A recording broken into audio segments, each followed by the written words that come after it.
Elasticity of demand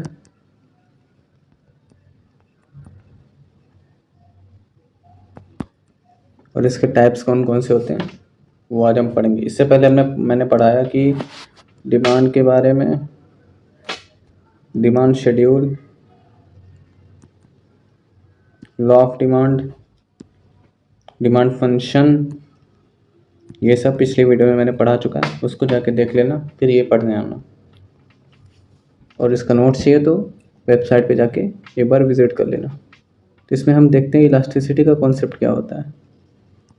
elasticity मतलब होता क्या है, कोई चीज़ कितना इलास्टिक है, फ्लेक्सिबल, मतलब कि अगर कुछ भी हम चीज़ खींचते हैं तो वो कितना चेंज हो रहा है। मान लो हम एक स्प्रिंग खींच रहे हैं तो कितना ज़्यादा चेंज हो रहा है हमारे खींचने से।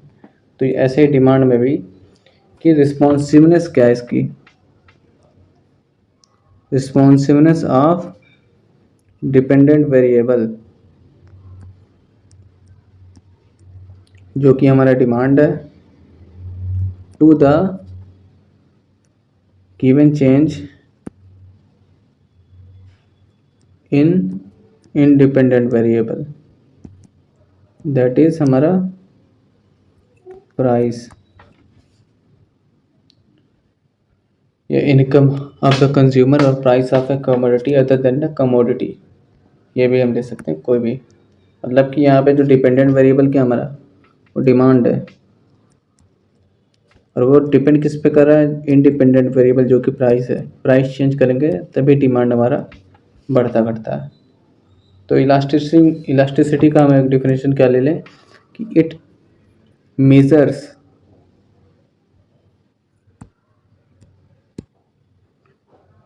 The sensitivity of one variable to another, therefore इसको हम क्या करते हैं कि हम परसेंटेज टर्म्स में लेते हैं, या तो परसेंटेज टर्म्स में लेंगे या तो प्रोपोर्शनेट टर्म्स में लेंगे। अब एग्जाम्पल या आगे जब मैं समझाऊंगा तो समझ में आ जाएगा। इसका मतलब क्या, change in the dependent variable to a given percentage और proportionate change in the independent variable. और तीन इंपॉर्टेंट डिटर्मिनेंट्स हैं, तीन इंपॉर्टेंट कॉन्सेप्ट्स हैं इलास्टिसिटी ऑफ डिमांड में। पहला क्या हमारा प्राइस इलास्टिसिटी ऑफ डिमांड, दूसरा है हमारा इनकम इलास्टिसिटी ऑफ डिमांड, और तीसरा है हमारा क्रॉस इलास्टिसिटी ऑफ डिमांड। तो इस लेक्चर में हम देखेंगे प्राइस इलास्टिसिटी ऑफ डिमांड। अब प्राइस इलास्टिसिटी ऑफ डिमांड क्या होता है, इलास्टिसिटी ऑफ डिमांड ये होता है measure of responsiveness of quantity demanded of a commodity to a change in the price of a commodity, in price of a commodity।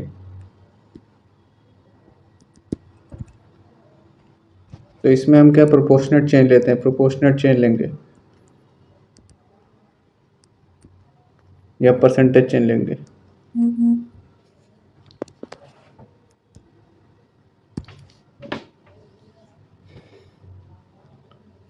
और इसका जैसे हम क्या होगा, change in quantity demanded, change in quantity demanded QD upon change in price. तो ऐसे हम price elasticity of demand को निकालते हैं, और जो इसका इक्वल होता है उसको हम प्राइस इलास्टिसिटी का कोफिशिएंट कहते हैं। तो इसको कहते हैं प्राइस इलास्टिसिटी कोफिशिएंट।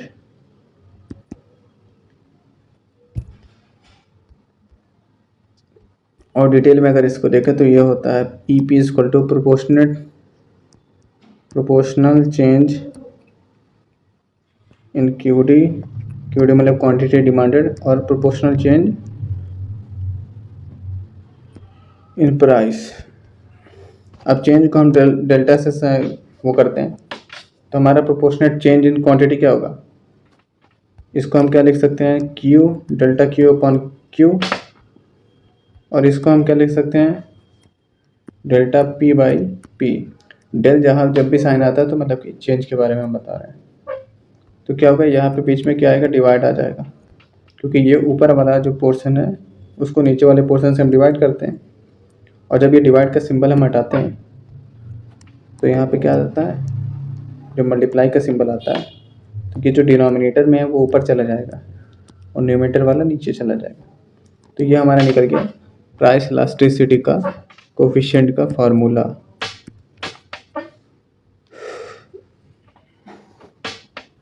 तो इसी को हम कहेंगे, और जो हमारा जो प्राइस इलास्टिसिटी ऑफ डिमांड है तो वो हमेशा निगेटिव में होता है, क्योंकि जो प्राइस हमारा होता है वो कमोडिटी, जो price of commodity and demand वो इनवर्सली रिलेटेड होता है। तो कोई ना एक निगेटिव आ जाता है, उसकी वजह से पूरा जो टर्म है हमारा इक्वेशन पूरा निगेटिव आ जाता है। या तो वो न्यूमरेटर में आ सकता है माइनस साइन, या तो डिनोमिनेटर। मान के चलो अगर तुमने ले लिया एक प्राइस हमारा और क्यू डी, 1 रुपये से 2 रुपये बढ़ गया, तो मान लो पहले हम 5 क्वांटिटी खरीद रहे थे तो 2 हो गया, तो हम क्या करेंगे, 1 से 2 बढ़ गया, तो हमारा डेल्टा क्यू क्या होगा, डेल्टा क्यू 5 माइनस 2 नहीं होगा, 2 माइनस 5 होगा, फाइनल माइनस इनिशियल होगा, तो क्या होगा -3, 2 माइनस 5 -3 हो जाएगा। और हमारा पहले क्या था, हमारा पहले हमारा वो क्या कहेंगे 5 था, इंटू 1/1, तो ये हमारा क्या निगेटिव में आ गया। ठीक है, तो ऐसे ही हमेशा ये निगेटिव में होता है, प्राइस इलास्टिसिटी ऑफ डिमांड हमेशा निगेटिव में होता है।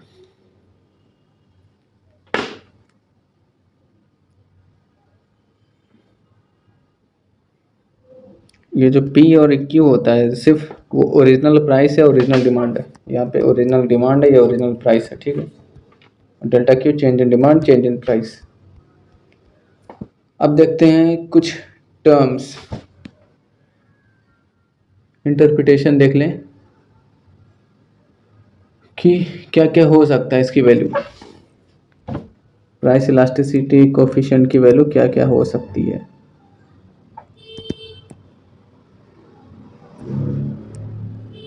तो सबसे पहले ये वेरी करता है 0 टू इन्फिनिटी, ईपी की वैल्यू 0 टू इन्फिनिटी वेरी करती है, अलग अलग टाइम पे अलग अलग इसका नाम दिया गया है। मान लो हमारा ईपी का वैल्यू 0 आ गया, ईपी मतलब प्राइस इलास्टिसिटी कोफिशिएंट।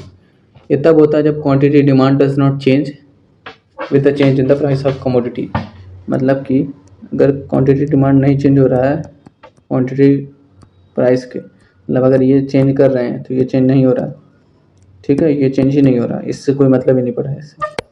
तो ये सिचुएशन का नाम दिया है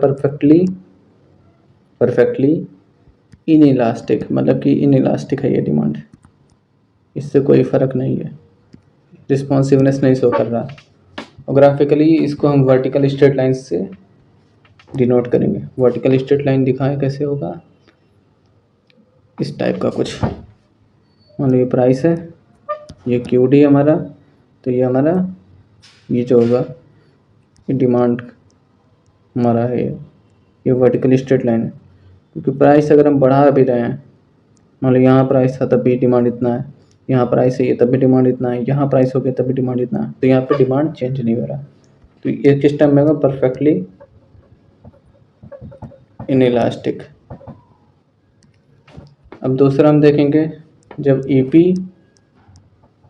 is greater than 0 but less than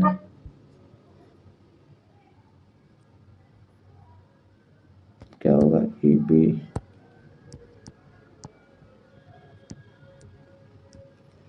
is greater than 0 और लेस देन 1, मतलब है इसको ऐसे भी लिख सकते हैं EP, ठीक है, ये तब होता है जब percentage change in quantity demanded is less than percentage change in quantity demanded is less than percentage change in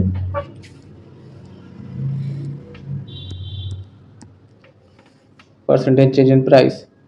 जैसे कि मान लो फॉर एग्जांपल 10% फॉल होता है प्राइस का, तो उससे 8% राइज हो गया क्वांटिटी डिमांडेड का।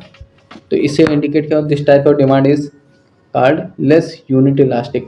लेस देन यूनिट इलास्टिक इसको कहते हैं जब हमारा एक 0 से बड़ा होता है 1 से छोटा होता है, मतलब मान के चलो 0.8 0.7, तब इसको हम कहेंगे लेस देन यूनिट इलास्टिक। ये कब होता है, जब प्राइस जो डेल्टा पी और अपन पी जो proportionate change in price is greater than proportionate change in quantity demanded. और इसको हम ये भी कह सकते हैं कि quantity demanded is less than percentage change in price. तीसरा क्या आता है हमारा, जब हम ईपी को इक्वल टू 1 कर दें, ये तब होता है जब percentage change in quantity demanded percentage change in quantity demanded is equal to percentage change in price, और इसको हम यूनिट इलास्टिक कहते हैं।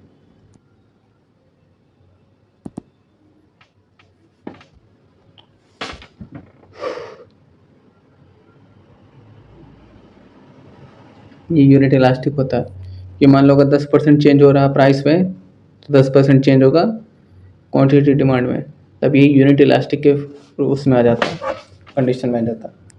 अब फोर्थ क्या होगा, जब ई पी इज मोर देन 1, तो इसे हम more than unit elastic demand कहेंगे। इसको याद कैसे रखना है, लेस देन तब होता है जब यूनिट इलास्टिक डिमांड मतलब 1 से कम होगा। मोर देन लिखा है, मोर देन यूनिट इलास्टिक मतलब क्या था, 1 है, तो यूनिट इलास्टिक से मोर देन 1 मतलब ई पी इज ग्रेटर देन 1। और ये तब होता है जब quantity demanded percentage change is more than the percentage change in the price of commodity. मान लो कि 10% चेंज हो रहा है, हमारे रिडक्शन हो रहा है हमारे प्राइस में, तो उससे 30% इंक्रीमेंट हो रहा है क्वांटिटी डिमांड में, तो हमारा जो ईपी की वैल्यू होगी वो 10 तो 30, तो ये है ग्रेटर 3 इज ग्रेटर देन 1, तो इसको क्या कहेंगे, मोर देन इलास्टिक डिमांड।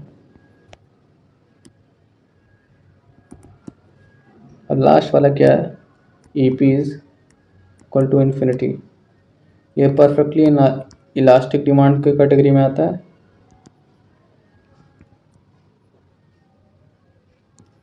ये तब होगा कि थोड़ा सा भी अगर चेंज हो रहा है प्राइस में, थोड़ा सा ही चेंज हो जाएगा थोड़ा सा, तो क्वांटिटी डिमांड में बहुत ज़्यादा चेंजेस हो जा रहे हैं, बहुत ज़्यादा।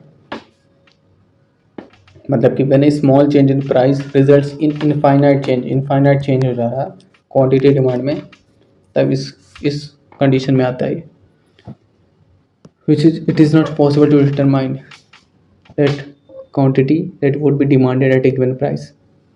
और इसको हम कहते हैं परफेक्टली इलास्टिक डिमांड, और इसको हम हॉरिजॉन्टल स्ट्रेट लाइन से डिनोट करेंगे।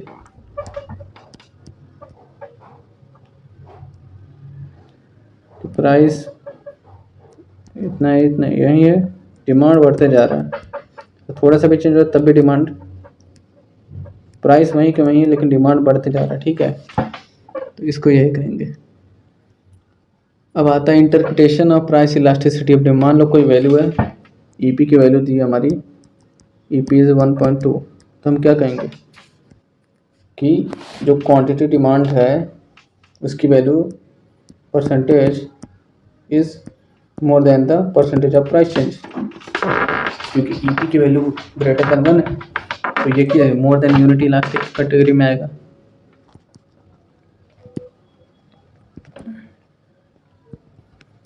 ये कैटेगरी में आएगा, तो इसका आंसर क्या होगा कि अगर हम प्राइस ऑफ कमोडिटी को 1% से बढ़ाते हैं तो हमारा जो डिमांड है वो 1.2% से गिर जाएगा, ठीक है। और अगर इसी तरीके से ये भी कह सकते हैं कि अगर 10% से हम बढ़ा रहे हैं प्राइस को, या सॉरी 10% से रिड्यूस कर रहे हैं अगर प्राइस को, तो हमारा जो क्वांटिटी डिमांड है वो 12% से बढ़ जाएगा। तो ये हमारा निकलता है। नेक्स्ट वीडियो में हम देखेंगे इनकम इलास्टिसिटी ऑफ डिमांड। तब तक के लिए सब्सक्राइब, और इसका नोट्स चाहिए